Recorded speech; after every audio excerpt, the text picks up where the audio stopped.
began seaweed production in 2019. We just finished in May our 5th year of seaweed production. I believe we're one of the larger seaweed farms in the country, if not the largest.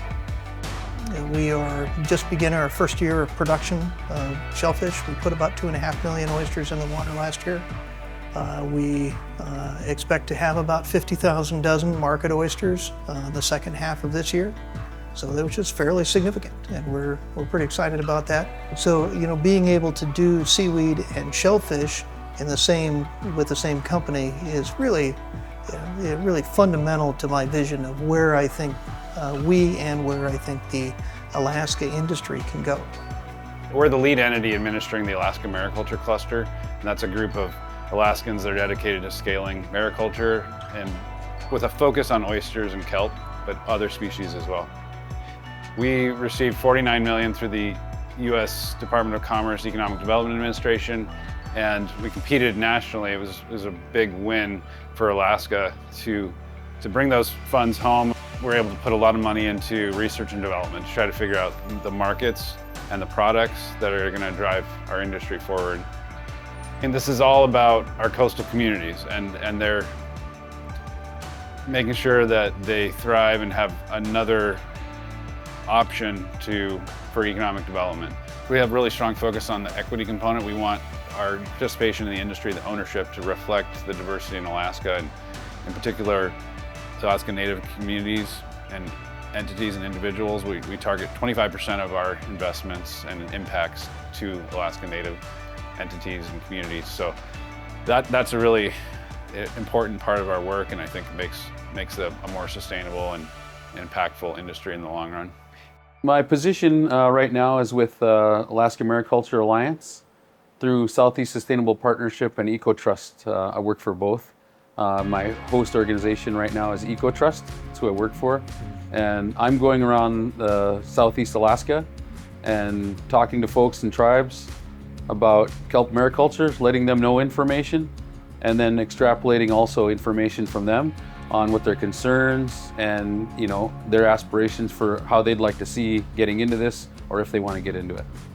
I'm here letting everyone know that, you know, these communities are here, some of the needs that these communities have, and to be able to, you know, connect these folks if they so choose to get into this space, that we know the people that are in it. We've got the tourism industry or fishing, and there's not a lot of choices for folks here. So this is another thing that they can add. And what I'm showing people too is that, you know, if you work at the hospital or you work in an office or whatever, there's ways of still getting into this and keeping the life that you have. I think there's a misconception in that I've got to quit what I do and become a farmer. This is, you know, you're getting gear in the water in October, you know, around September, October, and you're coming back and pulling your gear in April. So there's a lot of different ways to get into this, and I want a lot more people to have passive income and not just have to survive. The people know how to work in the water. It's known, it's part of the culture. Everybody grew up knowing how to work on a skiff in crappy weather. I mean, that's just the way, that's what we know. We know fishing, we know water-based industries. We have a really significant seafood industry infrastructure. You've got, you know, there are 5,000 registered fishing vessels in Alaska. There are over 200 seafood processing facilities in Alaska.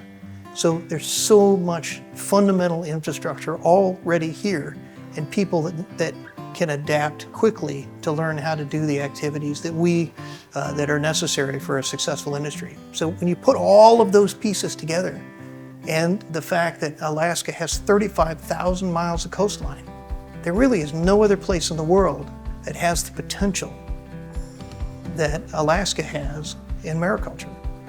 So far, we've commercially grown three primary species of seaweed on our farm in Doyle Bay. We've grown Nereocystis lutekiana, which is bull kelp, which many of us see along the whips on the beach and the fronds. We grew that for several years. Saccharina latissima, which is a sugar kelp. Sugar kelp is grown around the world. It's probably one of the most ubiquitously grown kelps in the world, but it's also indigenous here in Alaska. So we've grown that, and we've grown Alaria marginata, or ribbon kelp, which is an intertidal kelp that if you get on the rocks, and you'll see these long, slender blades with a midrib, and that's Alaria marginata. And each have different uses, each have different components. I think one of the exciting things about seaweeds is the number of products and derivatives that you can make from them.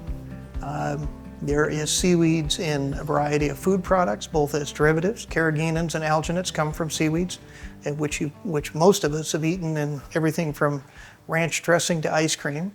They're in nutraceuticals, pharmaceuticals. They're used in farming and fertilizer as a biostimulant. They're just thousands of different potential products that seaweeds can be used in.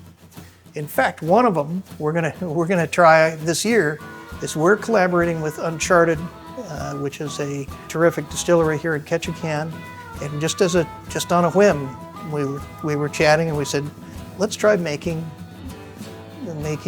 vodka out of sugar kelp. And so we took a few hundred pounds of sugar kelp over there, and they made vodka, and it turned out fabulous. So we're going to do a collaboration on a sugar kelp vodka that we call Holdfast, and it should be in the market in September.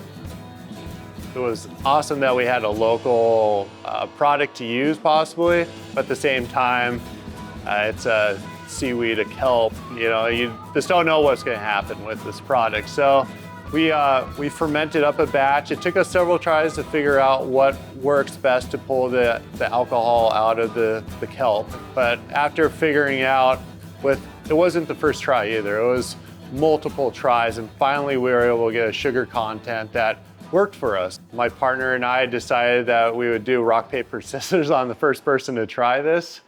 And we gave it a try, and I tried it first and held a straight face, and then Mark tried it, and I saw him smile, and I was like, good deal. It's not just me that thinks it's an amazing taste to it. It has an earthy taste to it. It's clean, it's local, it's amazing. It's like, we talk about it amongst the house here in the distillery, and people sometimes will be hesitant to try a kelp product, but thinking it's gonna be salty or low tide-esque, Come to find out, it makes a really nice, clean, earthy tasting vodka. It loses that smell that kelp has and takes on a more of a warm, earthy taste to it. So it is a really neat product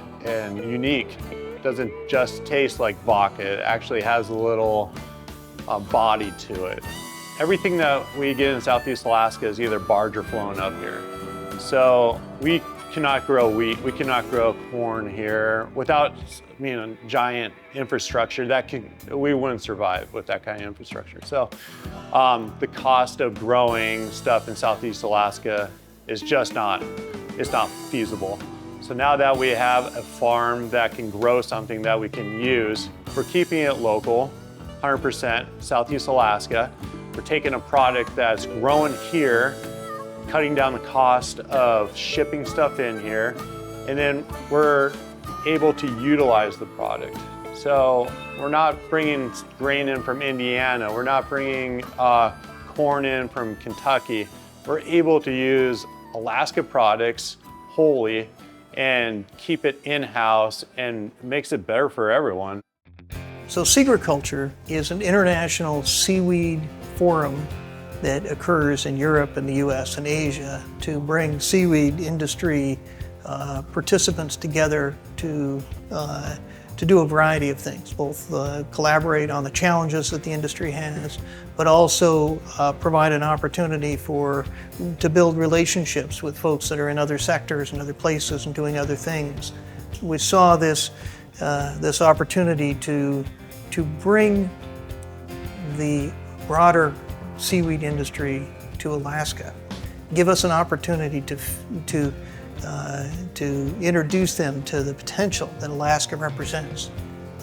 Because of all of the existing seaweed industry activity, and it's about 35 million tons of seaweed is cultivated every year, which is a massive amount. Everything we're producing is insignificant, frankly, in comparison.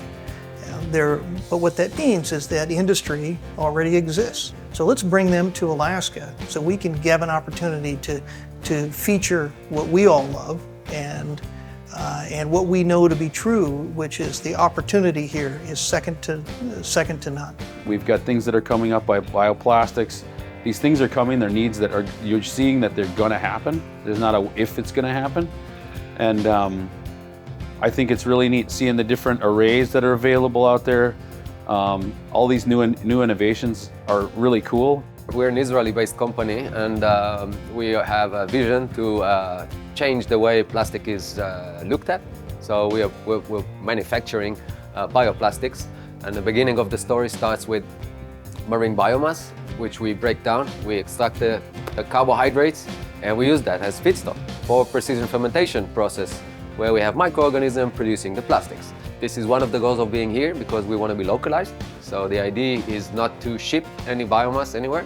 So if we have a farmer that is based in Alaska, just good example, we would bring the processing to be local, so we can be very efficient in the environmental elements of not shipping anything. We can use the kelp fresh directly from the ocean. Our fermentation is in seawater, so we can also use the seawater with the kelp that's coming from the farms. Local jobs, opportunities, and then we can supply the manufacturers of plastics with the material directly from here. So that's the idea. I look around and I think it's an ideal location for what we're doing. Not only is it sustainable, renewable, and it's producing high quality products locally. The water here is clean, it's pristine, there is area to do it in. There's a lot of coastline available in Southeast and in Alaska. When you look at our transportation networks, we are as close to the primary shipping in both national and international hubs as anywhere in Alaska, meaning Seattle, Vancouver, places like that. So our proximity to market is I think, better than anywhere in Alaska.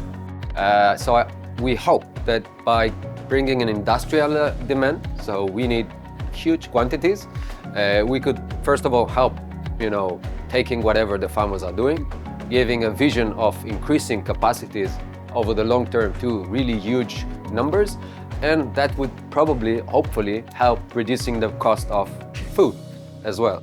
Our final product is plastic pellets, or powder, or flakes. It's what the plastic industry is using to, manufacture whatever plastic things you need. So anything from packaging food or packaging in general, all the way to auto parts, electronics, home garden furnitures and stuff.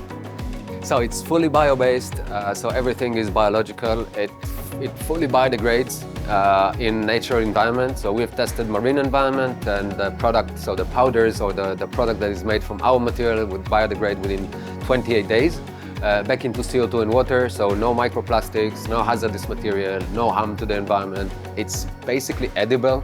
So if a fish or a bear would eat it, nothing will happen to him. That's the only difference we want to bring. So biodegradability, shelf life would be shorter, but not as short as you would expect. So it could be years, of shelf life.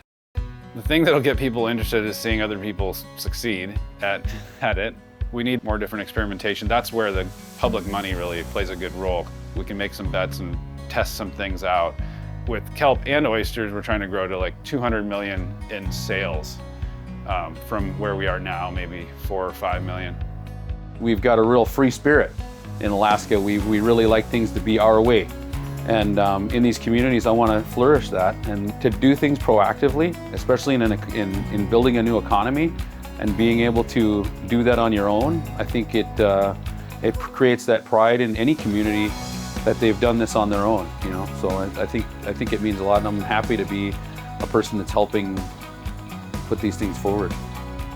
We can produce at scale. We can produce more seaweed than Asia if we wanted to. I mean, we've just got that much capacity. So, but it's going to take that kind of collaboration for this to be successful. And mariculture is the fastest growing agriculture sector in the world. And if we want to feed the world, Alaska's the place. If you want to grow unique species, Alaska's the place. There are just so many things about it that give us a step ahead of anywhere else in the developed world.